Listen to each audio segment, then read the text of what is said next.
Good morning મિત્રો. આજે આપણે કેટલાક અણુની આણ્વીય ઇલેક્ટ્રોન રચના અને આણ્વીય ઇલેક્ટ્રોન રચના ઉપરથી પ્રાપ્ત થતી માહિતીઓ આપણને કઈ કઈ મળે છે એના વિશેની વાત કરવાના છીએ. માત્ર થિયરેટિકલ પોઈન્ટ જોવાના છીએ. અને એક વાત કે કાલના લેક્ચરની અંદર આપણે જે જોયું હતું એનું જો વાત કરીએ તો બહુ સિમ્પલ વાત હતી કાલના લેક્ચરમાં કે રેખીય સંગઠન કઈ કઈ કક્ષકોના સંમિશ્રણથી થાય છે એના માટેની શરતો જોઈ હતી. શરતોમાં રિવિઝન કરવાની ખાસ જરૂર નથી, પણ મેઇન વસ્તુ જે રિવિઝન કરવા માટેની હતી એમાં આપણે વાત થઈ હતી એ પ્રમાણે આણ્વીય ઇલેક્ટ્રોન રચનાઓ H2 થી N2 અને O2 થી Ne2 ના અણુ માટે ઇલેક્ટ્રોન રચનાઓ મેં તમને લોકોને પ્રિપેર કરવાની કીધી હતી. આઈ હોપ તમે લોકોએ બહુ વ્યવસ્થિત પાકી કરેલી છે, બરાબર? કેમ કે એનો ઉપયોગ કરીને જ આજનો પોઈન્ટ આપણે જોવાનો છે, અણુઓની આણ્વીય ઇલેક્ટ્રોન રચના. હું મારી રીતે કોઈ પણ અમુક એક્ઝામ્પલ આપીશ અને જેનાથી તમને લોકોને ખબર પડશે કે આ ઇલેક્ટ્રોન રચનાનો ઉપયોગ કઈ રીતના કરવાનો છે, બરાબર છે? આ ઇલેક્ટ્રોન રચનાનો કઈ રીતના ઉપયોગ કરવાનો છે. હવે ખાસ એક કહી દઉં કે તમે લોકોએ જો આ પ્રિપેર કરી નાખી છે તો હવે તમને એક વધારાનું યાદ રાખવા માટે આપી દઉં કે દરેક કક્ષકની અંદર આપણે ઇલેક્ટ્રોન ભરવાના થશે ને, તો આ સિગ્મા છે, આની અંદર સીધા 2 ઇલેક્ટ્રોન ભરાશે. એના પછી આમાં 2 ભરાઈ જાય પછી જ આમાં આગળ વધવાનું. આમાં સીધા 2, આમાં પછી સીધા 2, સીધા 2, એટલે 4 ઇલેક્ટ્રોન ભરવાના છે તો આમાં 2 અને આમાં 2. 6 ભરવાના છે તો સીધે સીધા 2, 2 અને 2, બરાબર છે? આ રીતના 6 ભરાશે. હવે સિમ્પલ વાત છે કે આમાં બેકી સંખ્યાની અંદર જ આવશે. ઇલેક્ટ્રોનની સંખ્યા જે છે એ બેકી સંખ્યામાં જ આવશે. અમુક જ એવા અણુ આવશે કે જ્યારે એકી સંખ્યા આવશે, એ અપવાદરૂપ કેસ આપણે જોવાના છીએ. પણ લગભગ આજે આપણે જે અત્યારે જે એક્ઝામ્પલ લેવાના છે એ બધામાં બેકી સંખ્યામાં ઇલેક્ટ્રોન હશે. 2, 4, 6, 8. પછી 10 ઇલેક્ટ્રોન હોય ને ત્યારે શું, તો 8 ભરાઈ જાય ને પછી 9, 10, બરાબર? એ રીતના એક ઇલેક્ટ્રોન ભરવાના. આમાં કેટલા ઇલેક્ટ્રોન આવશે? એક. પેલા અડધી ભરાશે પછી આખી ભરાશે. તમને લોકોને પીએક્સ કક્ષકની અંદર 3 પેટા કક્ષક છે તો તમને લોકોને એ યાદ છે ને કે ઇલેક્ટ્રોન પેલા એક ભરાય પછી 2, એટલે 8, અહીંયા 8 સુધી ભરાઈ ગયા હોય, 9, 10. હવે 12 ઇલેક્ટ્રોન હોય તો પછી 11 અને 12 એ રીતના. પછી 13, 14, સીધા આમાં 2. 15 અને 16, 15 અને 16, પછી 17 અને 18, બરાબર? એવી રીતના 15, 16, 17, 18, પછી 19 અને 20 એ રીતના હોય. એટલે 20 ઇલેક્ટ્રોનની ઇલેક્ટ્રોન રચના છે. પણ આપણે ઉપયોગ કઈ રીતના કરશું એ તમને હું સમજાવી દઉં છું. બહુ સહેલો ઉપયોગ છે. આપણે ઇલેક્ટ્રોન રચના લખશું ને એટલે ખબર પડી જશે. સૌથી પહેલી આપણે લખીએ, કોની લખશું? હાઇડ્રોજનની લખી નાખીએ. H2 ની ઇલેક્ટ્રોન રચના. તો ઇલેક્ટ્રોનની સંખ્યા પહેલા લખવી પડશે. ઇલેક્ટ્રોનની સંખ્યા કેટલી એની અંદર હશે? એક હાઇડ્રોજનમાં એક ઇલેક્ટ્રોન, સોરી, આપણે આવું કરી નાખીએ, થોડુંક નીચે કરી નાખીએ એટલે દેખાય, બરાબર છે? એક હાઇડ્રોજનમાં એક ઇલેક્ટ્રોન છે તો 2 હાઇડ્રોજનમાં કેટલા ઇલેક્ટ્રોન હોય? 2 ઇલેક્ટ્રોન થઈ જાય. તો 2 ઇલેક્ટ્રોનની આપણે આણ્વીય ઇલેક્ટ્રોન રચના લખીએ. શું થશે? કાંઈ નહીં થાય, બહુ સિમ્પલ થશે. શું થશે? અહીંયા સિગ્મા 1s અને 2 ઇલેક્ટ્રોન છે તો સિગ્મા 1s માં કેટલા ઇલેક્ટ્રોન ભરાય? તો 2 ઇલેક્ટ્રોન ભરાય. સિગ્મા 1s2, બરાબર? એનો વર્ગ નો બોલતા, સિગ્મા 1s2, જેમ ઓલામાં 1s2, 2s2 બોલતા હતા એ જ રીતના આમાં બોલવાનું છે. હવે દાખલા તરીકે આપણી પાસે છે Li2. તો ઇલેક્ટ્રોનની સંખ્યા Li2 માં કેટલી થશે? 1 લિથિયમમાં 3, તો 2 લિથિયમમાં કેટલી થાય? 6 થાય ને. તો આપણે ઇલેક્ટ્રોન રચના લખીએ. શું થશે અહીંયા? Sigma 1s, sigma star 1s, પછી સિગ્મા 2s, ત્યાં સુધીની થશે. કેમ કે 6 ઇલેક્ટ્રોન ભરવાના છે. કઈ રીતના? તો 2, 2 અને 2 થઈ ગયા 6 ઇલેક્ટ્રોન. બધામાં મેક્સિમમ 2 જ સમાય સિગ્મા કક્ષકમાં, બરાબર છે? એ જ રીતના.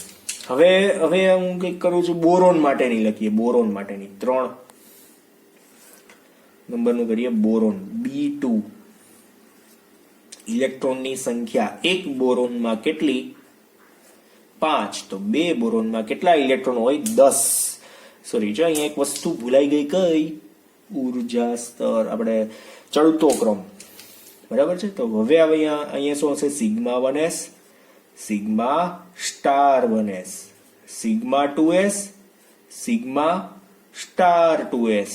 પછી કયો ક્રમ રાખવાનો? 10 ઇલેક્ટ્રોન જ થયા છે તો પછી કઈ આવશે? પેલા પાઈ 2px equal two pi 2py. મને કેમ ખબર પડી કે અહીંયા સુધી લઈ જવી પડશે? કેમ કે 10 ઇલેક્ટ્રોન છે, અહીંયા સુધીમાં 8 જ ભરાય. કઈ રીતના ખબર પડી? જોવો જોઈએ. તો 2, 4, 6, 8.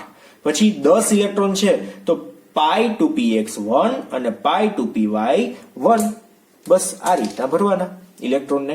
બરાબર છે. હવે આપણે ઓલો ક્રમ બતાવી દઈએ એક્ઝેક્ટલી. બરાબર છે. આ રીતના આગળ વધવાનું. ડન. ખબર પડી exactly.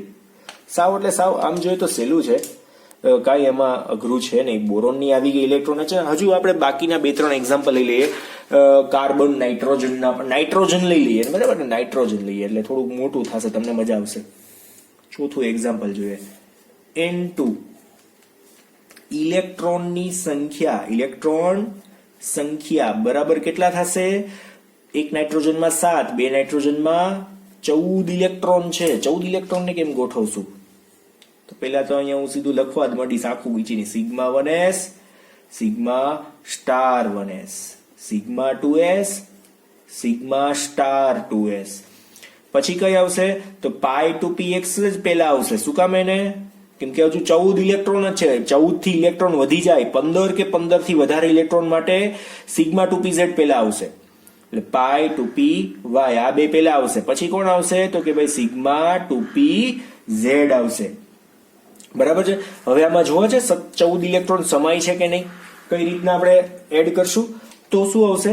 Sigma 1s2, sigma star 1s2.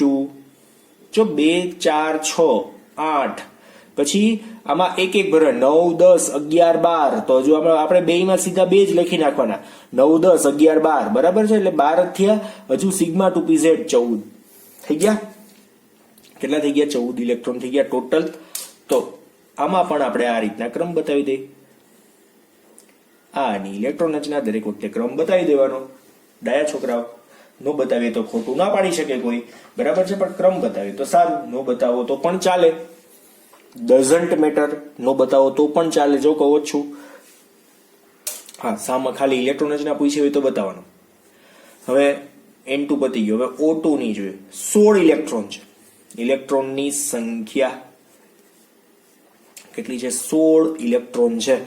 તો હવે તો એના માટે તો ઇલેક્ટ્રોન રચના બદલી જશે. તો એમાં સિગ્મા 2pz નો વારો આગળ આવશે. π2px, π2py ક્યાં આવશે?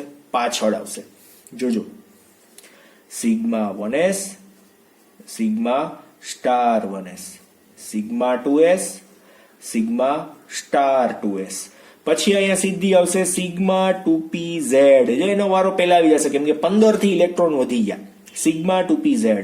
પછી કઈ આવશે? તો π2px ઇક્વલ ટુ π2py. બરાબર છે. તેન આફ્ટર કોણ આવશે? તો સીધી π star 2px equal to π star 2py. બરાબર છે. અને હું કાઉન્સ કરી નાખું છું. હવે અહીંયા સુધીની શું કામ લખું ખબર છે? કેમ કે આપણે 16 ઇલેક્ટ્રોનને સંભાળવા માટે કેટલી કક્ષકોની જરૂર પડે? મેક્સિમમ 8 ની જરૂર પડતી હોય. બરાબર છે. તો અહીંયા જો 2, 4, 6, 8 અને 10 તો થઈ ગયા. પછી આમાં 1, 11, 12, 13, 14 એટલે આપણે 14 સુધીમાં 2 લખી નાખવાના. પણ 14 થઈ ગયા. હવે 15 અને 16 એક એક જ ભરાશે આમાં. બરાબર ને? 17, 18 સીધું સાથે સાથે નહીં કરી શકી. 17, 18 કન્ટિન્યુઅસ નો લખી શકાય. બરાબર. અને પાછળની લખવાની જરૂર નથી. એનું કારણ શું કીધું મેં? કે એમાં ઇલેક્ટ્રોન આવતા જ નથી તો લખવાની જરૂર નથી ખાલી પડેલી કક્ષકોને. બરાબર. આ ઇલેક્ટ્રોન રચના ખબર પડી? 2, 2, 2, 2 આ રીતના. એટલે બકરીની જેમ નથી બોલવાનું. મેં ઇલેક્ટ્રોન બોલાવો. આ વળી બાજુ કંઈક નવું વિચારવા માંડશું. તો ઇલેક્ટ્રોન રચના એક્ઝેક્ટલી આઈ હોપ તમને લોકોને ખબર પડી ગઈ છે. મેં તમને લોકોને 5 એક્ઝામ્પલ આપ્યા. બાકીના એક્ઝામ્પલ્સ આપણે પ્રેક્ટિકલી જ્યારે જોશું આણ્વીય કક્ષકોના આખા આલેખ દોરવાના છે. આલેખ દોરીને સમજાવશું. કેમ કે તમારી બુકમાં આલેખ છે ને એ મેં તમને કીધું ને ઓલા ટોપિકમાં આપી દીધા છે. 4.7.4 નંબરના ટોપિકમાં આપ્યા છે. પણ એ આલેખ હવે સમજાશે કે આ સિગ્મા 2pz શું છે, સિગ્મા π2px શું છે. હવે ખબર પડી હશે તમને લોકોને કે આ કક્ષકો છે. હવે આ બધા આપણે ક્યાં ગોઠવશું એ હું તમને આખું સમજાવીશ, જે ટેક્સ્ટ બુકમાં નથી. અને ટેક્સ્ટ બુક 12નું જે છે એ પોઈન્ટ આપણે વ્યવસ્થિત રીતે જોશું ધીમે ધીમે. પણ આ ઇલેક્ટ્રોન રચના ઉપરથી માહિતીઓ આપણને કઈ કઈ પ્રાપ્ત થઈ છે તો હું ટૂંકમાં કહી દઉં. એક બહુ નાનકડી વાત કહી દઉં કે જો 2-3 વસ્તુ તો આમને તમને ખબર પડી જશે કે આ જે સિગ્મા છે ને, ખાલી સિગ્મા કક્ષક છે ને, તો એ કઈ કક્ષકોના ઇલેક્ટ્રોન છે ખબર છે? BMO ના ઇલેક્ટ્રોન છે, બંધકારક આણ્વીય કક્ષકના ઇલેક્ટ્રોન. બરાબર છે. પછી સ્ટાર આવી જાય ને, જો આ બંને ઇલેક્ટ્રોન છે ને એ કેમાં છે? બંધકારકમાં છે. આ કેવો છે? અબંધકારકમાં. તમને લોકોને ખ્યાલ જ છે ને, એબીએમઓ ના ઇલેક્ટ્રોન. તમને કોઈ એમ પૂછે કે છોકરાઓ એબીએમઓ ના ઇલેક્ટ્રોન લિથિયમની અણુની ઇલેક્ટ્રોન રચનામાં કેટલા? તો તમે એમ કહેશો સર એબીએમઓ ના 2 ઇલેક્ટ્રોન છે, બરાબર. અને બીએમઓ ના કેટલા ઇલેક્ટ્રોન? તો 4, કેમ કે કુલ ઇલેક્ટ્રોન 6 છે. પછી હું એમ કહું કે છોકરાઓ બોરોનની આણ્વીય ઇલેક્ટ્રોન રચના છે એની અંદર અબંધકારક ઇલેક્ટ્રોન યુગ્મોની સંખ્યા કેટલી? બરાબર. એબીએમઓ ની સંખ્યા કેટલી? તો કે ભાઈ 2, 4 ટોટલ જ થઈ ગયા. અને બંધકારક ઇલેક્ટ્રોન યુગ્મોની સંખ્યા કેટલી? તો કે 2, 4 પછી 6, એટલે 6 ને 4 10 થઈ ગયા. તો આ ઇલેક્ટ્રોનની સંખ્યા થઈ ગઈ. તો બંધકારક આણ્વીય કક્ષકોની સંખ્યા, ઇલેક્ટ્રોનની સંખ્યા, અને બંધ પ્રતિકારક આણ્વીય કક્ષકોના ઇલેક્ટ્રોનની સંખ્યા આ રીતના નક્કી કરી શકાય. બહુ સિમ્પલ હતું. અને ક્યાંક એ પણ ખાસ વધારાનું કે ભાઈ જે ઇલેક્ટ્રોન રચનામાં સિંગલ ઇલેક્ટ્રોન હોય ને, એક ઇલેક્ટ્રોન હોય ને, એ બધાને અનુચુંબકીય અણુ કહેવાય. ચુંબકીય ગુણ આવશે. ચુંબકીય ગુણ આપણે યાદ રાખવાનો છે કે ભાઈ કોઈ પણ ઇલેક્ટ્રોન રચનાની અંદર અયુગ્મિત ઇલેક્ટ્રોન છે, એકલા ઇલેક્ટ્રોન છે, તો એ અનુચુંબકીય ગુણ ધરાવે છે. જો આમાં બધા જ બેકી ઇલેક્ટ્રોન છે તો એ ચુંબકીય ગુણ કેવો હશે? પ્રતિચુંબકીય. આમાં બધા જ બેકી ઇલેક્ટ્રોન છે તો પ્રતિચુંબકીય. જો આમાં બધા ઇલેક્ટ્રોન નથી, જો આમાં એકી ઇલેક્ટ્રોન આવી ગયા, એકી આવ્યા તો એ અનુચુંબકીય અણુ છે. ઓક્સિજન છે એ કેવો અણુ થઈ જશે? અનુચુંબકીય અણુ છે એમ કહી શકાય. હવે આપણે અહીંયા લખીએ. હવે આપણે મેઇન જે પોઈન્ટ જે જોવાનો છે એ આજનો જોઈએ. ધ્યાન આપજો. આણ્વીય ઇલેક્ટ્રોન રચના ને આધારે પ્રાપ્ત માહિતીઓ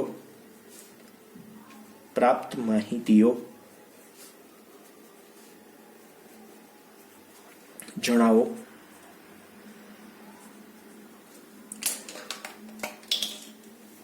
માહિતીઓ આપણે જણાવવાની છે.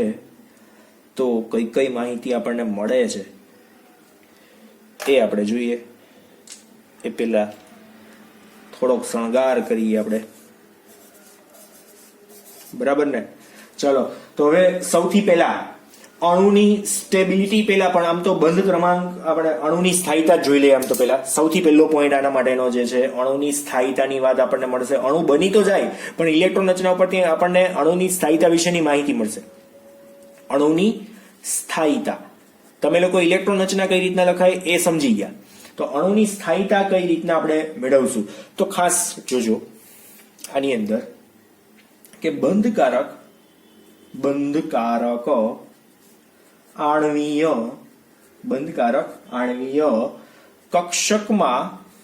કક્ષકમાં રહેલા ઇલેક્ટ્રોનની સંખ્યા એને શું કહેવાય? અને અબંધકારક આણ્વીય કક્ષકમાં રહેલા ઇલેક્ટ્રોનની સંખ્યા એને આપણે શું કહેવાય? એ બંને માટેની સંજ્ઞા છે. આને આપણે કહેશું બંધકારક માટે NB. કેવું કહેશું? કેપિટલ N અને સ્મોલ b. અને અબંધકારક માટે કેપિટલ N અને સ્મોલ a. બરાબર છે? NA અને NB. હવે આણ્વીય કક્ષાની આપણે ઇલેક્ટ્રોન રચના લખી. દાખલા તરીકે હું તમને સાદું એક એક્ઝામ્પલ આપી દઉં. આપણે હમણાં જ ઇલેક્ટ્રોન રચનાઓ જે લખી ને, આમાં હવે Na અને NB આપણે જણાવવા હોય તો જો ભાઈ આ છે ને એ NB છે. આ કેવો છે? સ્ટાર વાળા છે એ બધા કેવા છે? Na. સ્ટાર વગરના બધા કેવા છે? NB. આ કેવા છે? Na. બરાબર છે? સ્ટાર વગરના જ છે આ અને આ. તો આ પણ કોણ છે? NB છે. આ પણ કોણ છે? NB છે. આ A છે. સ્ટાર વાળો છે ને, આને આપણે A કહેશું. તો હવે તમને હું Na અને NB ની સંખ્યા કહું તો કે ભાઈ છોકરાઓ Na ની સંખ્યા કેટલી છે? તો કે તમે એમ કહેશો 4 છે. સર NB ની સંખ્યા કેટલી છે? તો તમે એમ કહેશો સર 6 છે. ટોટલ ઇલેક્ટ્રોન કેટલા? તો 10. ખબર પડી ગઈ? હવે આના ઉપરથી આપણને માહિતી શું મળી અણુની સ્થાયીતામાં? ઇફ NB એટલે NB ના ઇલેક્ટ્રોનની સંખ્યા Na કરતા વધારે હોય તો અણુ કેવો થઈ જશે? વધુ સ્થાયી. આ યાદ રાખવાનું છે. આ MCQ માટે યાદ રાખવાનું છે. અને જો NB કરતા Na ની સંખ્યા વધી જાય, રેર કેસમાં વધી જાય, તો અણુ કેવો હોય? ખોટો અસ્થાયી હશે. એમાં કઈ પ્રોબ્લેમ હોય. એ સ્પેસિફિક અણુ ક્યારેય બની શકતો નથી એમ આપણે કહી શકીએ. પણ અત્યારે આપણે એવું જાજુ કહેતા નથી, બરાબર. એટલે આટલી તમને ખબર પડી. એનબી ગ્રેટર ધેન એને હોય એટલે કે એનબી ના અણુ ઇલેક્ટ્રોનની સંખ્યા વધારે હોય તો અણુ સ્થાયી, એનબી ના ઇલેક્ટ્રોનની સંખ્યા એને કરતા ઓછી હોય તો કેવો છે? અસ્થાયી. તો ઇટ મીન્સ કે તમને એમ કઈ પૂછે કે છોકરાઓ B2 નો અણુ સ્થાયી છે કે નથી, તો છોકરાઓ શું કહેશે કે ભાઈ એનબી ના અણુની સંખ્યા જો વધારે હોય તો એનબી નો અણુ સ્થાયી છે, સોરી B2 નો અણુ કેવો છે? સ્થાયી છે ને. અહીંયા એનબી ના ઇલેક્ટ્રોનની સંખ્યા વધારે છે, એનબી બરાબર 6 છે અને એને બરાબર 4 છે, તો અહીંયા એનબી ગ્રેટર ધેન એને લાગુ પડે છે. તેથી આપણે એમ કહી શકીએ કે B2 નો અણુ જે છે એ વધારે સ્ટેબલ છે. ક્યારેક ક્યારેક વચ્ચે બોલવામાં છે ને બધું સરખું થઈ જાય છે ને, એટલે મારે ક્યારેક બોલવામાં આડાવડું થઈ જાય, પણ તમે ખાસ લખેલું સમજતા જજો. બાય મિસ્ટેક ક્યારેક જુદું બોલાઈ જાય મારાથી, ક્યારેક એવું બને. ખાસ ચુંબકીય ગુણ, હમણાં મેં તમને જે સમજાવ્યું ને ચુંબકીય ગુણ, એના માટે આપણે શું કહીશું કે ઇલેક્ટ્રોન રચનામાં, જો આમાં પોઈન્ટ જ છે બહુ સિમ્પલ, ઇલેક્ટ્રોન રચનામાં જો અયુગ્મિત ઇલેક્ટ્રોન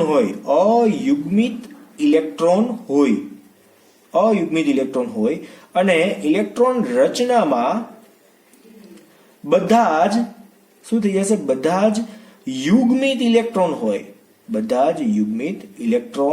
હોય તો એના માટે શું લખી શકાશે? આ અયુગ્મિત ઇલેક્ટ્રોન હોય તો અનુચુંબકીય ગુણ, અને આમાં શું આવશે? પ્રતિચુંબકીય ગુણ. ખાસ યાદ રાખવાનું છે, MCQ માં પૂછાઈ શકે. અયુગ્મિત ઇલેક્ટ્રોન અનુચુંબકીય ગુણ, યુગ્મિત ઇલેક્ટ્રોન પ્રતિચુંબકીય ગુણ. બરાબર છે. આ બંને પોઈન્ટને તમારે ખાસ કમ્પ્લીટ યાદ રાખવાના છે. 2 પોઈન્ટ અહીંયા આપણા કમ્પ્લીટ થયા. બરાબર છે. હવે ત્રીજી પ્રાપ્ત માહિતી કઈ છે? ત્રીજી પ્રાપ્ત માહિતી માટે બંધ ક્રમાંક અને સ્થાયીતા વિશેની વાત કરીએ. બંધ ક્રમાંક અને સ્થાયીતા એટલે ત્રીજો પોઈન્ટ જોઈએ. બંધ ક્રમાંક અને સ્થાયીતા કઈ રીતના આપણને મળશે? ધ્યાન આપજો, ત્રીજો પોઈન્ટ છે. તો બંધ ક્રમાંક અને સ્થાયીતા, તો એની અંદર વાત કરીએ તો બહુ સિમ્પલ સૂત્ર છે. પહેલા તો બંધ ક્રમાંક કઈ રીતના ગણાશે, તો એના માટેનું સાદું સૂત્ર છે જે આપણે યાદ જ રાખવાનું છે. તો હું સૂત્ર લખાવું છું, બંધ ક્રમાંક બરાબર, સૂત્ર યાદ રાખજો, 1/2 NB - NA. આ રીતના આપણને બંધ ક્રમાંક મળી જશે કે ભાઈ 2 નાઇટ્રોજન છે. દાખલા તરીકે મેં નાઇટ્રોજનની ઇલેક્ટ્રોન રચના તમને સમજાવેલી છે ને. નાઇટ્રોજન છે, ફોર એક્ઝામ્પલ નાઇટ્રોજન છે, બરાબર. નાઇટ્રોજનની અંદર Na અને NB ની સંખ્યા ગણવાનું કીધું હોય તો હું અહીંયા અંડરલાઈન કરી નાખું, આ બધા NB છે, આ બધા કેવા છે? NB છે. તો અહીંયા સાથે સાથે લખી નાખું કે આ NB છે, એના ઇલેક્ટ્રોનની સંખ્યા કેટલી? 2 4 6 8 અને 10. 2 4 6 8 અને 10 છે. પછી Na ની સંખ્યા કેટલી? તો સ્ટાર વાળા જે છે બધા Na છે. સ્ટાર વાળા શું છે? બધા Na છે. કેટલા છે? તો 10 હોય તો બાકીના વૈધા કેટલા? 4. બરાબર છે. તો દાખલા તરીકે આપણે અહીંયા NB લઈએ, આ બધાની સંખ્યા લઈએ તો ફોર એક્ઝામ્પલ N2 માટે હું લખી નાખું NB = 10 લેવાના છે અને Na બરાબર કેટલા લેવાના છે? 4 લઈએ તો શું થશે? બંધ ક્રમાંક બરાબર શું લખશો અહીંયા? 1/2 NB - NA. આ સૂત્ર તો લખવાનું જ છે. ફોર એક્ઝામ્પલ લખીએ છીએ તો 1/2 10 - 4 = કેટલા થઈ જશે? અહીંયા કેટલા આવશે? અહીંયા 6/2. તો જવાબ શું આવ્યો? 3. ઇટ મીન્સ કે N2 ના અણુમાં 2 નાઇટ્રોજન વચ્ચે બંધની સંખ્યા કેટલી? તો તમે સીધું સર હવે બતાવી શકશો કે સર આમાં શું આવશે કે ભાઈ 2 નાઇટ્રોજન છે ને તેમની વચ્ચે ટોટલ 3 બંધ હશે. બંધ ક્રમાંકની વાત છે તો અહીંયા 3 જવાબ આવ્યો, તો 3 બંધ છે. આને આપણે હજુ ડિટેલમાં સમજશું, અત્યારે બહુ ઉપાધિ કરતા નહીં. પ્રાપ્ત માહિતી જ છે, થિયોરિટિકલી છે, પણ મેં તમને સાથે એક્ઝામ્પલ આપ્યું. આ એક્ઝામ્પલો આપણે જ્યારે કાલના લેક્ચરની અંદર અને પછીના લેક્ચરની અંદર પ્રેક્ટિકલી જોશું ને ત્યારે તમને થોડુંક વધારે ખબર પડશે. જે 4.7.4 ની અંદર જે આલેખ દોરેલા છે ને એ આલેખને આપણે બહુ મસ્ત રીતે જોશું. એની અંદર તો કઈ આપ્યું જ નથી એમ સમજો, બરાબર છે. એટલે બહુ સહેલી રીતે આપણે જોવાના છીએ. તો આ પહેલા તો તમને લોકોને ખબર પડી. તો બંધ ક્રમાંકના મૂલ્યોની વાત ખાસ જોવાની છે. જો આની અંદર પણ પાછો ટ્વિસ્ટ છે થોડોક, કે જો NB greater than NA, NB greater than NA હોય તો અણુ કેવો બને? અણુ કેવો બનશે? સ્થાયી બનશે. પછી સ્થાયી, અને એટલે બંધ ક્રમાંકનું મૂલ્ય કેવું મળે? અને બંધ ક્રમાંકનું મૂલ્ય કેવું છે? આ તો ધન જ છે, તો તમને લોકોને ખ્યાલ જ છે, ધન જ મળે નહીં. તો બંધ ક્રમાંકનું ધન મૂલ્ય જો NB લેસ ધેન NA હોય તો અણુ કેવો થઈ જશે? અસ્થાયી બનશે. અસ્થાયી. અને બંધ ક્રમાંકનું શું મળે આપણને? ઋણ મૂલ્ય મળે. એ તો ક્યારે પોસિબલ જ નથી ને. નેગેટિવ સાઇન ક્યારે બને? ઋણ મૂલ્ય તો બને જ નહીં ને, બરાબર ને. અને લાસ્ટ પોઈન્ટ, સૌથી છેલ્લો પોઈન્ટ જોજો, NB greater than NA, sorry, જો બંનેની સંખ્યા સમાન છે, NB ઇક્વલ ટુ NA, તો શું થઈ જશે? તો બંધ ક્રમાંક સીધો શૂન્ય. બંધ ક્રમાંક કેવો બનશે? શૂન્ય. ક્યારે આવું થશે? તો આ તમને ખાસ યાદ રાખવા કહી જ દઉં કે હિલિયમ છે, નિયોન છે, આ દરેક અણુની અંદર શું પોસિબલ થશે? આ helium, neon, argon, krypton, xenon, radon આ બધા જ ક્યારેય અણુ બનાવતા નથી, કેમ કે એમાં NB અને NA ની સંખ્યા સમાન હોય. તમારે લખવું હોય તો લખી નાખજો, બરાબર છે. એ પણ હું તમને લોકોને ક્યારેક બનશે તો એક્ઝામ્પલ કરાવીશ. બાકી તમે લોકો સાથે જાતે જ ગણી શકશો કે હિલિયમની ઇલેક્ટ્રોન રચના શું થાય ખબર છે? હિલિયમની સિગ્મા 1s2 અને સિગ્મા સ્ટાર 1s2. તો NA ની સંખ્યા 2 અને NB ની સંખ્યા 2, બંનેની સંખ્યા 2 હોય તો બંધ ક્રમાંક શૂન્ય. ઇટ મીન્સ કે એ ક્યારેય અણુ બની શકતો નથી. બંધ જ નથી બનતો તો અણુ ક્યાંથી બને? બે વચ્ચે બંધ તો બનવો જોઈએ ને. H2 માં કેમ હાઇડ્રોજન અને હાઇડ્રોજન વચ્ચે બંધ બને છે, તો એ અણુ બની શક્યો, બરાબર છે. એમાં તમે આ રીતના ગણશો ને, H2 ના અણુ માટે મેં ઇલેક્ટ્રોન રચના શીખવાડેલી છે, સિગ્મા 1s2. તો એમાં NB ની સંખ્યા 2 છે. NB ની સંખ્યા 2 હોય તો આ સૂત્રની અંદર મૂકો તો 2/2 એટલે શું થઈ જશે? જવાબ શું આવશે? 1 આવશે. તો હાઇડ્રોજન અને હાઇડ્રોજન છે એ એક બંધથી જોડાય છે એવું આપણે કહી શકીએ. પણ એ બધા જ એક્ઝામ્પલ આપણે કાલના લેક્ચરમાં હવે જોશું.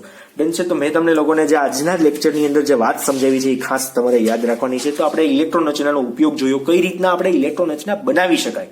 હજુ જો બાકી ન કરી હોય તો ઇલેક્ટ્રોન રચનાને તમારે કમ્પ્લીટ પ્રિપેર કરવાની છે, જે મેં આ તમને લખાવી હતી, બરાબર છે. આ આણ્વીય ઇલેક્ટ્રોન રચના છે, મોસ્ટ ઇમ્પોર્ટન્ટ છે, પાકી થવી જ જોઈએ, આવડવી જ જોઈએ. 10 વાર લખો, 15 વાર લખો, ગમે એટલી વાર લખો, 20 વાર લખો, 50 વાર લખી નાખો, પણ આ સિરીઝને તમારે યાદ રાખવાની છે. એમાં કોઈ બીજું શંકાને સ્થાન નથી, બરાબર છે. અને પછી એની અંદર ઇલેક્ટ્રોન કઈ રીતના ફિલઅપ કરવા મેં તમને આજના લેક્ચરમાં 5 એક્ઝામ્પલથી શીખવાડ્યું. ટોટલ 10 એક્ઝામ્પલ તો બાકીના બધા જ એક્ઝામ્પલ હું તમને લોકોને ઓલામાં આપી દઈશ અને થોડાક હોમવર્કમાં આપીશ. આ વખતે થોડીક કવાયત તમારા હાથે કરાવડાવી છે, પણ આના પછીના લેક્ચરની અંદર તમે શીખશો. પછી હવે આજની જે થિયરીઓ તમે પ્રાપ્ત માહિતીઓના બધી જ વસ્તુઓ ભણ્યા, એના ઉપરથી એનો ઉપયોગ જે છે આપણે કાલના લેક્ચરમાં કરવાનો છે.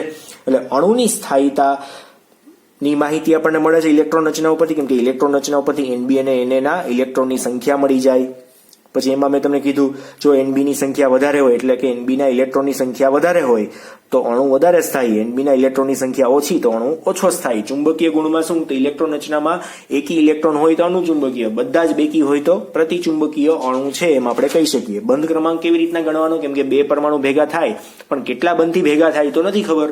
તો NB અને NA ની સંખ્યાની તો આપણને ખબર જ હતી. તો એના ઉપરથી આ સૂત્રનો ઉપયોગ કરીને તમે જાણી શકો કે આવા જેવા, કેમ દાખલા તરીકે નાઇટ્રોજન જેવા અણુની અંદર બંધની સંખ્યા કેટલી થાય? તો કે ભાઈ 3 થાય. એ તમને લોકોના જોઈને ખબર પડી. અને બીજી શું ખબર પડી? તો ભાઈ NB ની સંખ્યા જો વધારે હોય એને કરતા તો અણુ સ્ટેબલ છે, એ તો પહેલાય ભણી ગયા હતા. પણ બંધ ક્રમાંક કેવો મળશે? પોઝિટિવ મળશે. બંધ ક્રમાંક નેગેટિવ ક્યારે હોતો નથી. માઇનસમાં ક્યારેય બંધ ક્રમાંક હોય નહીં ને નહીં જ, બરાબર છે. અને NB ઇક્વલ ટુ NA હોય તો બંધ ક્રમાંક શૂન્ય હોય, એટલે કે એવો કોઈ અણુ નથી. આમાં બંધ ક્રમાંક જો મળે તો ઋણનું મૂલ્ય શું? તો માઇનસમાં ક્યારે બંધ ક્રમાંક હોય જ નહીં. તો તમારે બંધ કેટલા બતાવવા? માઇનસમાં થોડાક હોય, ઉધારીમાં, બરાબર છે. બંધ તો બને જ નહીં એમાં તો. એટલે બંધ ક્યાં બનશે? માત્ર ને માત્ર પહેલી કન્ડિશનમાં જ બનશે અને એ જ સ્ટેબલ બનશે ને એ જ અણુ બને છે. બાકીના બંને કન્ડિશનમાં અણુ બનતા નથી. બરાબર છે? ફાઇનલ અણુ બની શકતા નથી. બે પરમાણુ ગમે એ રીતના સંમિશ્રણ પામવાની ટ્રાય કરે પણ અણુ જ ન બની શકે. બરાબર છે? એ આ આપણને આ નિયમો ઉપરથી ખબર પડી કે અણુ બને છે કે નહીં. બરાબર છે? એટલે કોક તમને એમ કે છોકરાઓ નિયોનનો અણુ બને કે નહીં, તો નો બને. શું કામ એને? તો આપણી પાસે આ કારણ છે કે એમાં NB બરાબર Na થાય છે. હિલિયમનો અણુ બને? નો બને. શું કામ એને? કેમ કે એમાં NB બરાબર Na થાય છે. બરાબર છે? NB અને Na શું છે એ તમે હવે આજના લેક્ચરમાં ભણી ગયા છો. બરાબર છે? મેં અહીંયા સમજાવ્યું છે કમ્પ્લીટ. અને કઈ રીતના સંખ્યાની ગણતરી કરવી એ પણ આજના લેક્ચરમાં તમે ભણી ગયા છો. એવું હોય તો બીજી વાર જોઈ લેજો પાછો. ડન છે? તો કાલના લેક્ચરથી આપણે આલેખ ચાલુ કરવાના છે. એટલે તમે આ નિયમો અને ઇલેક્ટ્રોન રચના ફરી પાછી એક વખત કમ્પ્લીટ જોઈ લેજો, વ્યવસ્થિત લખી નાખજો. બુક કરતા આપણે ઇઝી મેથડમાં લખેલું છે, બધું ચોક્કસ રીતે લખેલું છે, કલરફુલ લખેલું છે. તમને મજા આવે એટલા માટે, તમારા માટે જે છે એ છે. બરાબર છે? કલરફુલ પણ. ડન. તો હોમવર્ક કમ્પ્લીટ કરજો, ફેરબુકમાં ઉતારજો. આજે અહીંયા સુધી રાખીએ. Thank you.